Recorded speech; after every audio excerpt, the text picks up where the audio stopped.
in. Welcome. I'm E.G. Marshall. Join me for an interlude in suspense, laden with the chilling fear of the unknown and the unexpected. Out there, in what we are pleased to call the state of nature, the strong kill the weak. Fang and claw provide the only law. Well, man, as you know, is a natural animal. But for countless centuries, he's been trying to change all that, with indifferent success on the whole. But there is hope, because man, after all, has a thing called a conscience. And it works. Not always as promptly or completely as all of us might wish, but it works. And sometimes it may start working before we're even aware of it. Yes, you've always helped me, Walter. You've always been there when I needed you. I wouldn't be alive today if it weren't for you. Well, then why, George? Why are you so angry? I'll tell you why. It's because you're so smug, so righteous, so much better than me. Am I? When did I ever throw any of it in your face? You don't have to. You know, that's all. You just know. I can see that air of superiority oozing right through you. I'm sorry, George. So am I. But you have just done me your last good turn. George, what are you doing with that gun? What do you think? I'm going to kill you.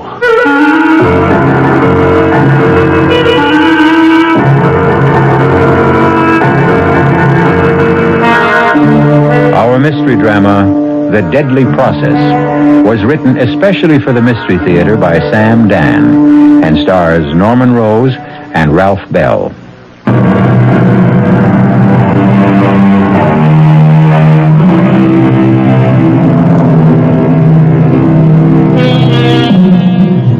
Sometimes a reunion can result in a most traumatic experience. You know, these get-togethers of old army buddies or old college pals. The greatest pain does not really result from the awareness of the thinning hair and the thickening paunch. It comes from the stinging stab of recognition that precious time is now gone forever, and golden opportunity has been irretrievably wasted. And this pain will leave an aching void for a fulfillment that can never come. However, neither Walter Stallings nor George Loomis has arrived at this point of the evening yet. Hey, George, remember the time you had a thing for that Latin professor's wife? Oh, yeah. He was at least twice her age, and she was so frustrated, so unhappy. Well, someone had to bring a bit of sunshine into her life. Poor little girl. Hey, you remember? You were all set to elope with her. I got Red Garrity and Stan Jakovsky from the football team to sit on you till I could pound some sense into your head. Oh, I hated you that day, Walter. She only meant it as a gag. I didn't see it then. Actually, Walt, I see a lot of things now. Oh? Like what? Well, it seems to me that whenever I was in a real jam, you were always there to bail me out. Just coincidence. I don't know if I would have made it without you. Hey, George, shouldn't you call your wife? Why? Oh, won't she be worried? About what? I told Louise, an old college buddy I hadn't seen in 10 years, had dropped in, and we were going to dinner. You mean she buys a story like that? Well, sure. Louise is unlike any girl you or I ever knew. It's as if, well, she's not of this world. Oh? Well, which world is she a part of? Well, no world that you or I ever knew or thought about. It's a kind of a world of the spirit. The spirit? Sounds spooky. No.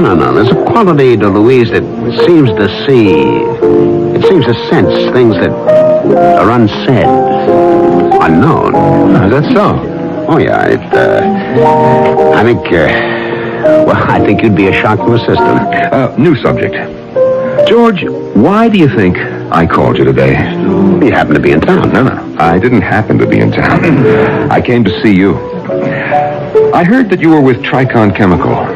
Yeah, I'm just about hanging in there. Yes, but you are head of special research projects. Today. Tomorrow I may be out on my ear. Because you can't come up with an ore reduction process. How did you know? Everybody knows.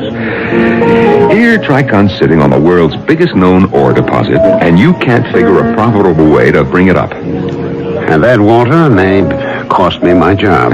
All is not lost, old buddy. Back in college, you remember Professor Pelham? Pelham? Pelham? Yeah. He was the great authority on the reduction of non-ferrous metallic ores, and I was his star Oh, pupil. Pelham, of course. I remember that paper you wrote. The theory was absolutely sound, but the technique was ahead of its time. But the technology exists today. It can be done. Hey, Walter, I have this feeling you're going to save me again. I have the paper right here. Are you interested? Am I interested? Is a drowning man interested in a life preserver?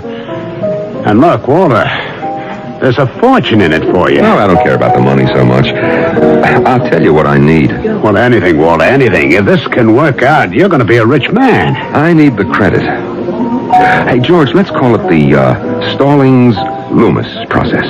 But I didn't do anything to... Ah, but you will. You have to make certain refinements to adapt it to your particular situation. Yeah. I have the feeling. I just have the feeling I'm saved. First thing in the morning, I'll get an agreement drawn up. Oh, come on, George. Two old buddies like you and me, a handshake's enough. Share and share alike. Is it a deal, George? It's a deal.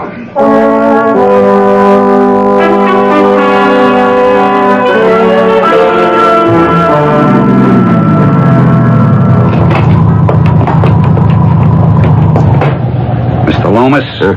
George Loomis? Who are you? Call me, Mr. Even. Even? Yeah. It's because of what I do. What do you do? I even things up. I don't think I understand. Well, you borrowed some money from some pals of mine. I beg your pardon? And things are kind of shaky. See what I mean? I'm afraid Come on, it's late at night. You want to get home, I want to go home. So these pals of mine naturally eats a lot of dough when they feel consigned. I'll repay the money. These pals of mine, they keep an ear to the ground. They hear things. They hear you may be losing your job. Well, that's ridiculous. Well, that's not for me to say. My pals just want you to know that the dough has got to come through on time, one way or another. Well, you tell your friends that there's nothing to worry about. Not anymore.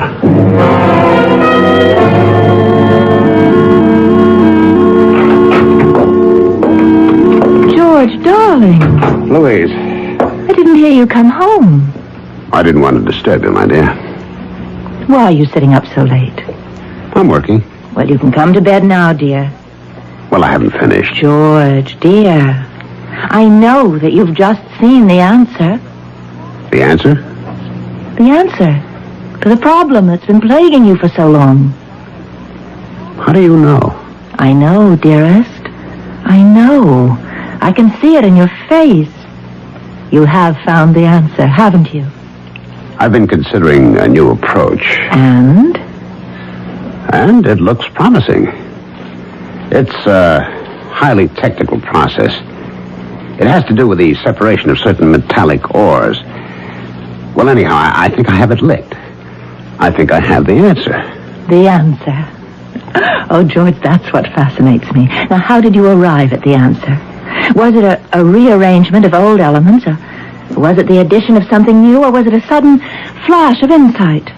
Yes, a sudden flash of insight. Oh, darling, I'm so happy. I told you. You trust your subconscious. All the meaningful answers are hidden there.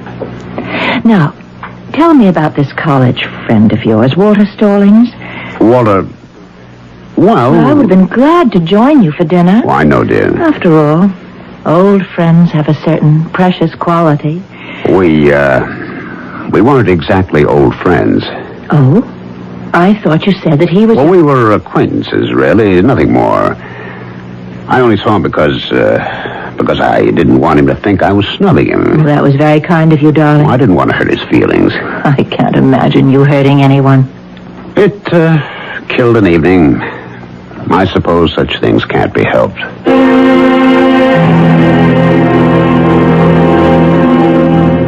We we can expect a production schedule to be set up for the period from the 15th through... Miss Dawson, you'll have to check that date, and with Kelsey and his people, they have those dates. We must also make sure... Oh, George. Hey, Walt. Nice day. Let me shut this thing off. How did I get in here? Well, let's say I sweet-talked that receptionist into looking the other way. Promise you won't fire her. Oh, I promise. You are a hard man to see, Georgie. Well, we're swamped here. But I sent my name in. Well, as you can see, I'm dictating. My regular girl is out sick. Yeah. Well, George, how we doing? Process-wise, you know, the Stallings-Loomis process? It's in the works. The works? Well, as you know, the theory is 100% sound. Now, what manufacturing is doing, they're setting up the cost estimates. Well, how long do they sit on it? Oh, a couple of weeks, a month, who knows? Yeah. Well, I just dropped in, you know. Sure, I know. And as soon as you get the word... You'll be the first to know. Oh, that's great. Hey, look, how about some lunch, huh? Oh, we're in such a hassle here, Walter. There's hardly time to grab a sandwich at the desk. Well, as you said, George, it's worth a fortune. You know what I'm going to do with my half? What? Nothing. Just sit on the beach and count the waves. I'll have a couple of girls to help me keep score. And champagne. Well, you'll deserve it. I'll be in touch. Oh, it occurs to me, you don't know where I'm staying. I'm at the City Line Motor Inn. Oh, well, let me write that down. Yeah, okay. And, look, I really should meet Louise. I'll be on my best behavior. Well, let me check with her and find out what night she's free. Loomis, George Loomis, let me be the first to shake your hand. Mr. Barker. George, it works. It works. And when you see the bonus you're in for, well, we can talk about that later. The technique works, and we'll call it the Loomis reduction process. Hey, wait a minute. Who is this, George? My name is Walter Stallings, and... Well, if you're saying what I think you're saying, that's my process you're talking about. George, what is this man saying? Mr. Barker, he just broke into my office. He's been threatening... George, what are you saying? Well, who is he? Do you know him? Does he know me? We were roommates at college. What's going on here? I can explain everything, Mr. Barker. George, what are you trying to pull? I knew this man, Mr. Barker, a long time ago at school. He was George! He was always a little bit off. This process, this ore reduction process, it is mine. I created it. It belongs to me. Now, Walter, you simply can't go around having these tantrums. Let me call security. We'll have this man removed. But it's mine. It belongs to me. I discovered it more than 10 years ago. Sure. Now, Walter, you go home, rest. You'll feel better tomorrow. George, what are you trying to do to me? Look here, whoever you are, whatever your name is, you'd better leave now, peacefully and quietly, or I can promise you, you'll see the inside of a prison cell. Who do you think you're talking to, you fat old walrus? Now, Walter. And you too. You steal my process and you think you can throw me in jail. All right, Walter, that's enough. You thief. Now, take it easy, Let's Walter. call the police. Sure, let's call the police and let's give them a good reason for coming. Oh, hey. What? And now, for you, fatty. Back to you, George. You get up. All right. You haven't had enough. You're crazy. George, why are you doing this to me? Why are you doing this to me?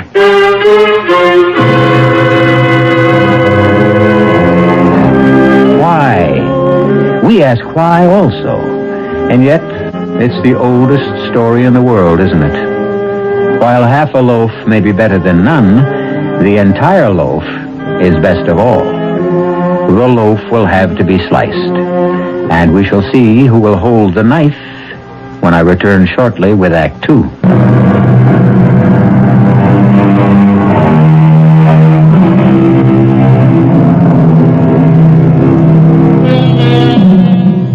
In a general way, one should have faith in humanity and trust in one's friends.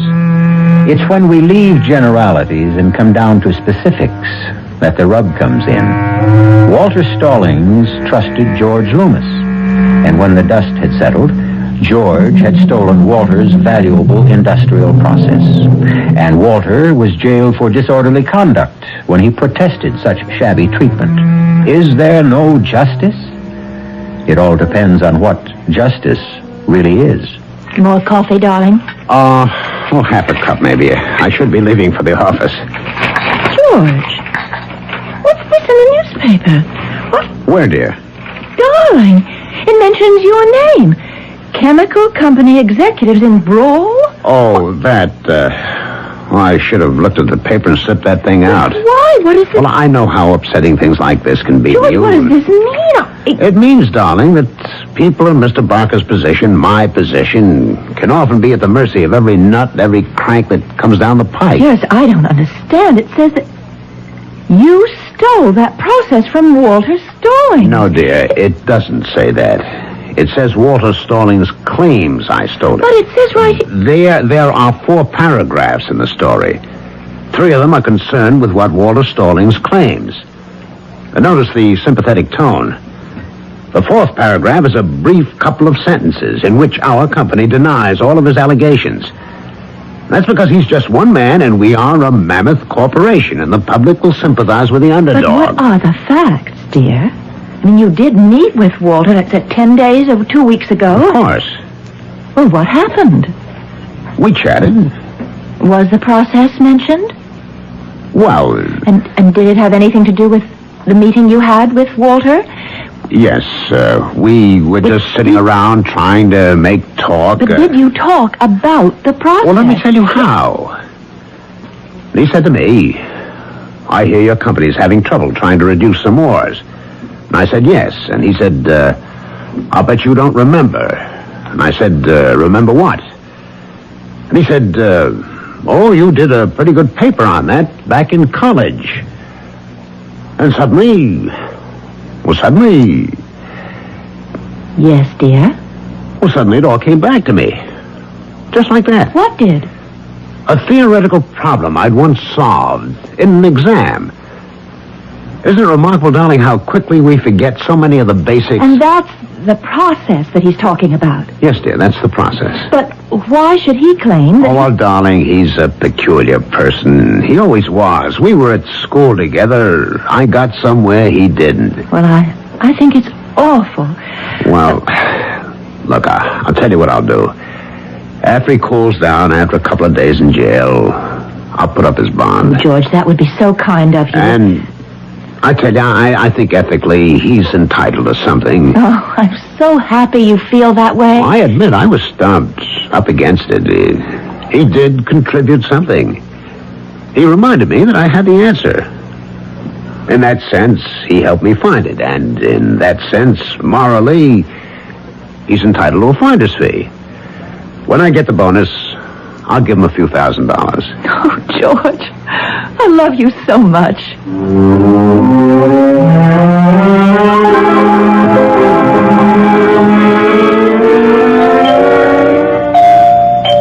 George, is that you? No, it isn't George. It's Walter Stallings. And you must be Louise. Yes, who... May I come in? What? It does look like a china shop. I promise I won't be a bull. What are you saying, Mr. Stallings? Walter, after all, when a woman's husband steals a man's most precious possession, the woman can at least call him by his first name. But what are you... What am I doing here? Well, I can't get to see George at the office. They have security guards all over the place. Please, Mr. Stallings. Walter, I'll tell you what I'm doing here. I've come to beat the living daylights out of George. What good would that do? I didn't say it would do any good, but my dear Louise, what is left? Listen, I have a feeling for people. I just know that you're not a bad person. Oh, is that so? Actually, you're a very good man. Now, Walter, why do you insist that my husband stole your formula? Because it's the truth. I cannot believe that George, who's so gentle, so kind and sensitive, could think of behaving in such a despicable manner. I guess you believe that. Oh, yes, it's a lovely little place you have here. Everything seems so delicate. It's peaceful. It's a world of its own. Well, I hope the real world never breaks in here. But it has broken in. I'm sorry. May I get you a cup of tea? Tea? Here's a woman's husband steals my work and she offers me a cup of tea. I like you, Walter. Oh, you like me, hmm? There's something about you that's very straightforward. You're an honest man. Wait just a minute.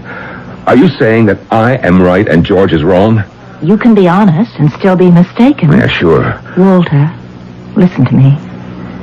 Try to shed your anger. I am entitled to my anger. I know what happened. Are you convinced that the formula belongs to you? Now, look here. Please, answer. Yes. Then you don't need anger.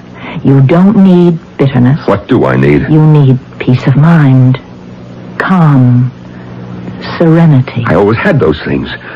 It's because my formula's been stolen that I'm no longer serene, calm, peaceful. If you truly owned those qualities, you could never really lose them. You know, you're a witch.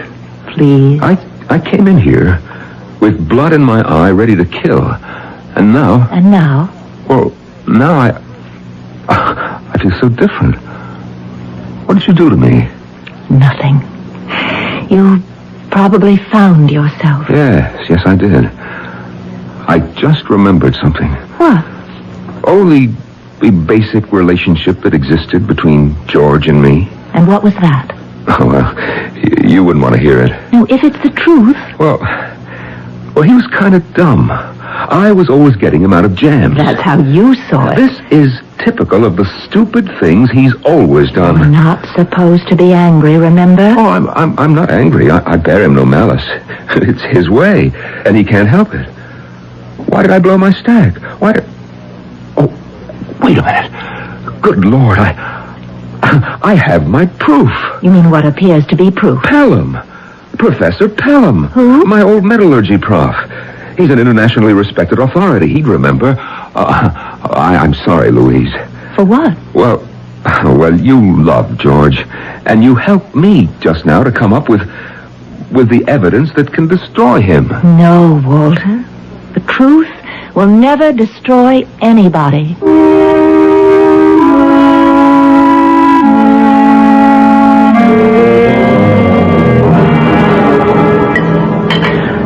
I had a visitor this afternoon. As a matter of fact, he just left. Oh? Walter Stallings. Walter... He's really a very sweet person. Louise, the man is violent. No, he's just troubled, confused. Look, if he even made so much as a hint of a threat... We became friends. I don't believe it. Why not? He's just a nice man. Oh, darling, you don't know anything about... About what?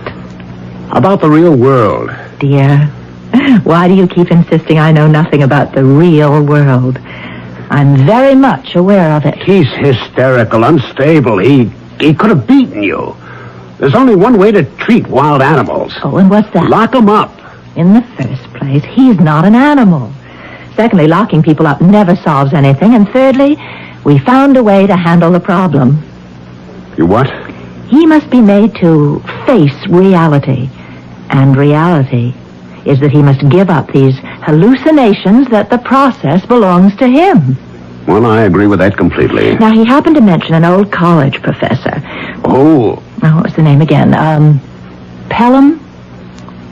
Pelham? Yes, he said that Pelham could vindicate him. He said that? Well, of course, we know it's impossible. Pelham will disillusion him. Well, Professor Pelham will, won't he? Well, of course. And thus, Walter will have to face the truth. I gather he respects Pelham, and Pelham has no ulterior motives, so he'll have to accept Pelham's word. So you see, my darling, these things always work themselves out. You don't need violence, force, and... Where are you going? Oh, I forgot to tell you, I'm due back at the shop. You have to work again tonight. I'm afraid so. Oh, well, try not to stay too late. Well, I mustn't make a promise I can't keep. I'm afraid I'll be out very late.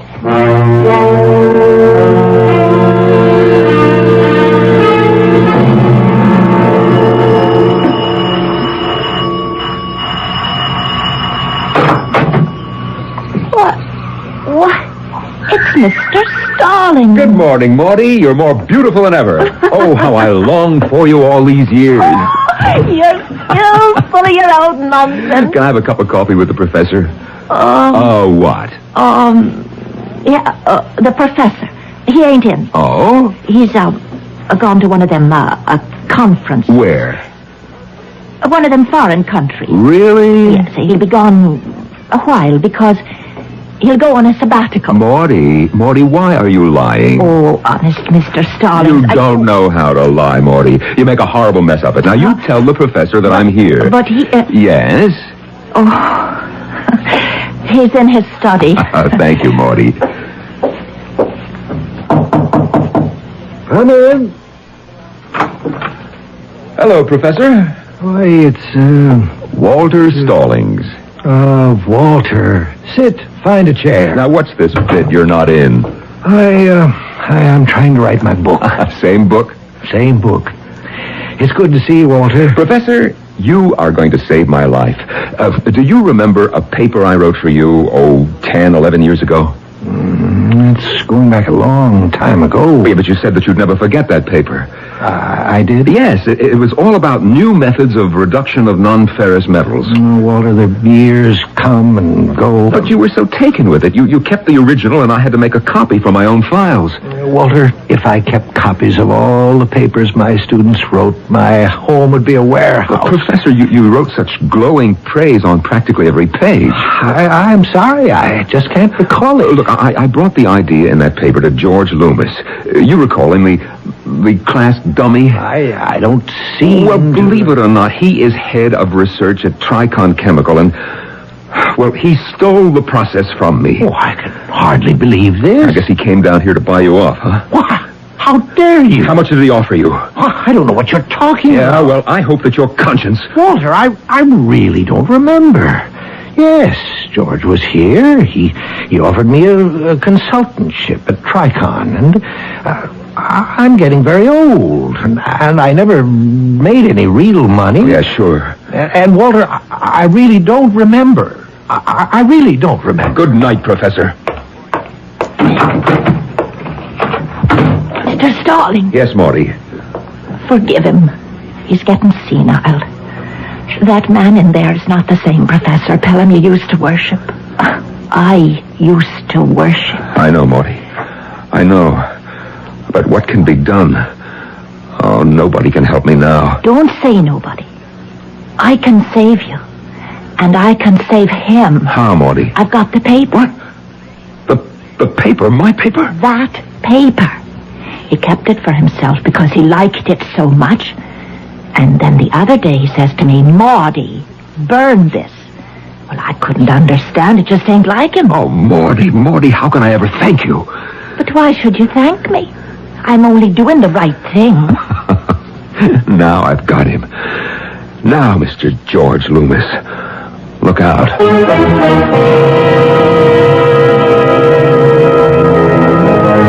He stands there, Walter Stallings, holding a sheaf of technical-looking typewritten pages. A treatise written with youthful enthusiasm as part of a college exercise. And now, it determines the profits of $1 billion international corporation and the lives of at least 3 human beings. We'll see where the process leads us when I return shortly with Act 3.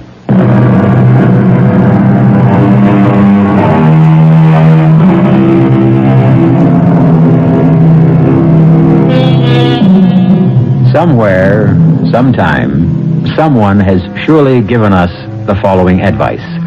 Always get it in writing.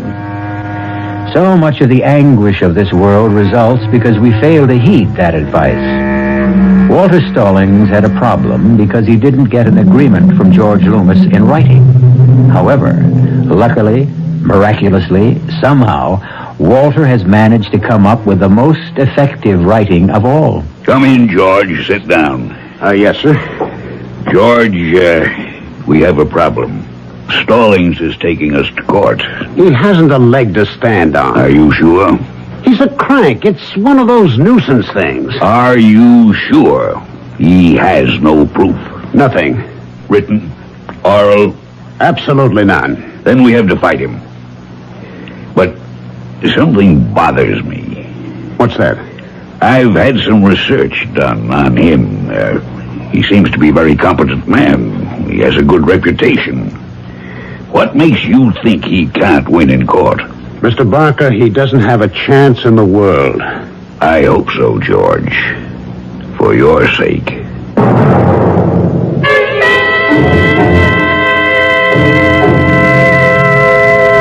Oh, Miss Dawson? No. I won't see anyone. Just tell him I'm out of town. Hello. Now, look here, Mr. Mr. Even. You still owe my pal some money. Look, I received a promotion. I'm getting a bonus. Yeah, that was as of yesterday. But I am getting a bonus. Yeah, but today is a lawsuit. Oh. Yeah, oh. Well, what does it mean? Big corporations are constantly being sued. Regardless, if this guy wins... He can't win. If he wins, where would it leave you? Out of a job and broke. You see the position I'm in. As a starter, I'd have to bust your legs. Well, he can't. What? Can he win?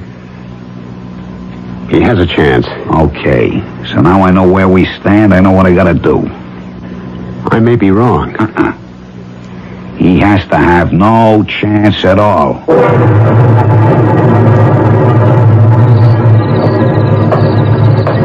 I hear somebody coming. I want to make sure it's the right guy. I keep in the shadow, you guys. I'll ask him for a light. If it's him, I'll cough. And then you guys step out and take care of him. Excuse me, pal. You got a light? Yeah, I think so. Thanks. Hey, what? Chester, hand me his briefcase. I'll see if he's got something interesting in it. Don't take any dough, nothing from his wallet. We gotta make this look like an automobile accident. Just let him lay there. Poor guy. He was crossing the street and some hit-and-run driver knocked him off.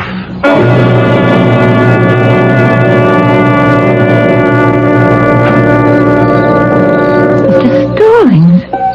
Walter. Of course, Walter. Please, come in. Thank you. Walter, Yes? is something the matter? Why do you ask? There's something about you that... Yes. I don't know. It's as if you're not really here. As if I'm... Imagining it? No. This isn't a dream or a delusion. I'm awake.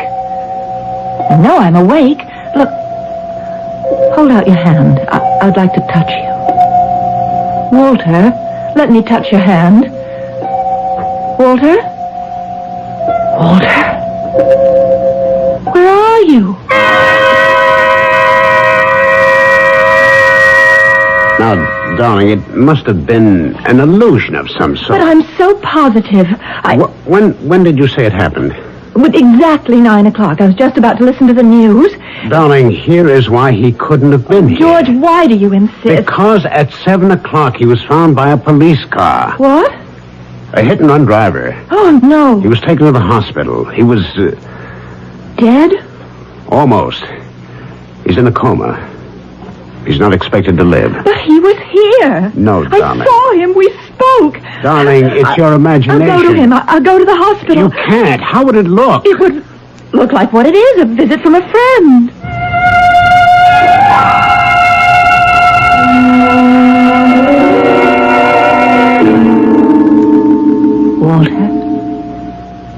Walter?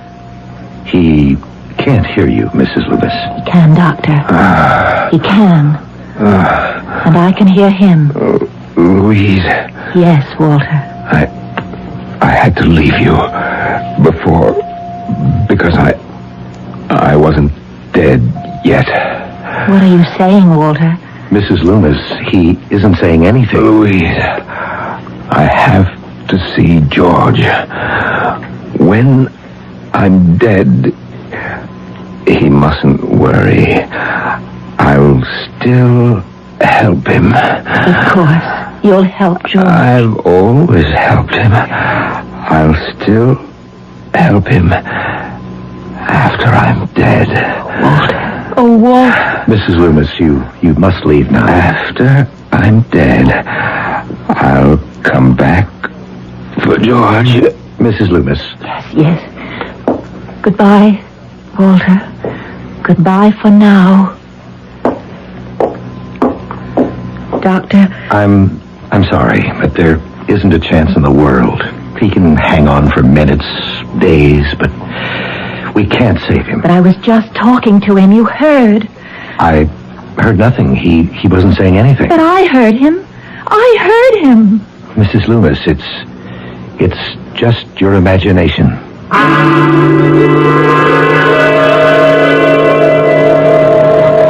A taxi? You don't need a taxi, George. I got a car right here.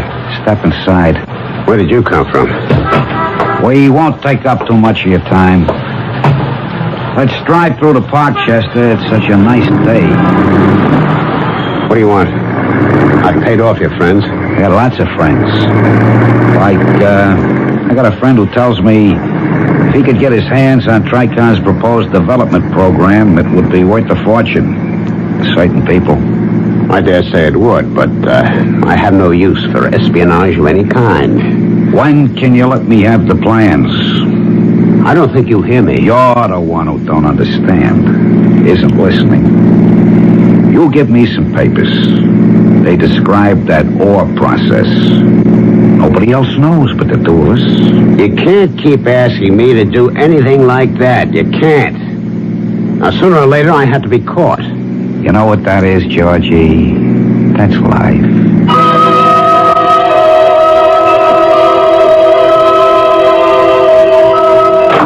Louise! She isn't home. What? Walter. Well, I thought you were in the hospital. No. I'm dead. What are you saying? You're here. Yes. I'm here, but I'm dead. Look, either you're crazy or I'm crazy. George, I'm here because you sent for me. I sent for you? You always sent for me, George, one way or another. You always used to bring me all your troubles. Yeah. And you're always so helpful. Maybe that's why I hated you. You always knew best. You were always right. I couldn't help that. Once, just once, I wanted to get the better of you. That's why I had to take your process. I had to. Yes. Oh, you need me, George. You're in trouble again. That's a lie. Look ahead, George. 6 months, a year from now, you'll be completely disgraced. That isn't true. It's starting right now. George, that's why I'm here. That's why you wanted to see me. I have to bail you out again. What can you do? Come with me, George. Come where? Where I'm going. Where's that? I don't know yet. Let's go for a little walk. A nice, pleasant little walk down along the river.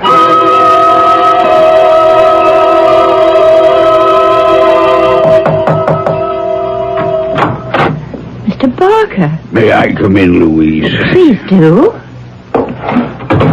Where's George? Well, I know he was home this afternoon. He might have gone out for a walk. Is something wrong? I'm deeply disturbed. Is it possible that George and this Walter Stallings are in cahoots? Is it a plot to hold up the company, a big shakedown? Oh, how could you possibly suspect, George? I was driving down Garfield Boulevard and I saw them. It was just a half hour ago. Saw whom? George and this Walter Stallings. But you couldn't have. They were walking down the street together. You saw it? Like two long-lost friends. Are you sure? Well, young lady, I never make a mistake. I know what I saw. But Walter Stallings is in the hospital in a coma. I was there this morning. I understand your loyalty to your husband, but I'll bet my life on what I saw. By the time I could turn my car around, they disappeared somewhere down River Street. Oh, excuse me. Do you mind if I answer that, Mrs. Loomis? If that's George, I want to confront him without your... Certainly, Mr. Barker. Hello? Is Mrs. Loomis there? Who's calling? This is Dr. Coleman. You can tell me first. Walter Stallings is dead. What? We did all we could. He died an hour ago. But I just saw him on Garfield Boulevard. Oh, no, sir. You were mistaken. Will you tell Mrs. Loomis? Yes. Yes. I'll tell Mrs. Loomis. Walter Stallings is dead, isn't he? I guess I was mistaken. I understand, Mr. Barker. Funny. But I did see him. I promise you won't say anything to George when you see him. I promise. I won't say anything to George. If I see him.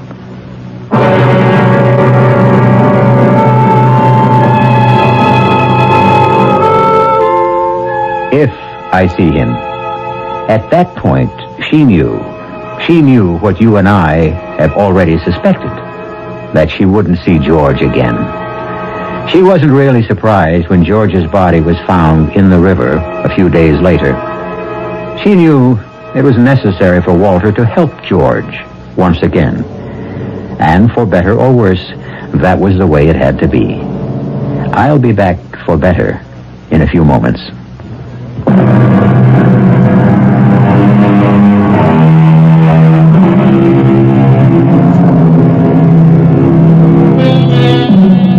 George Loomis, Walter Stallings.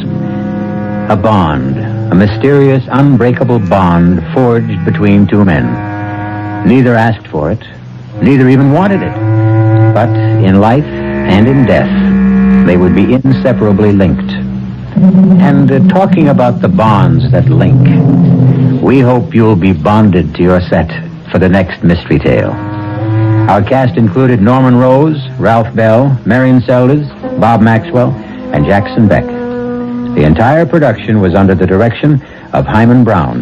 This is E.G. Marshall inviting you to return to our Mystery Theater for another adventure in the macabre. Until next time, pleasant dreams.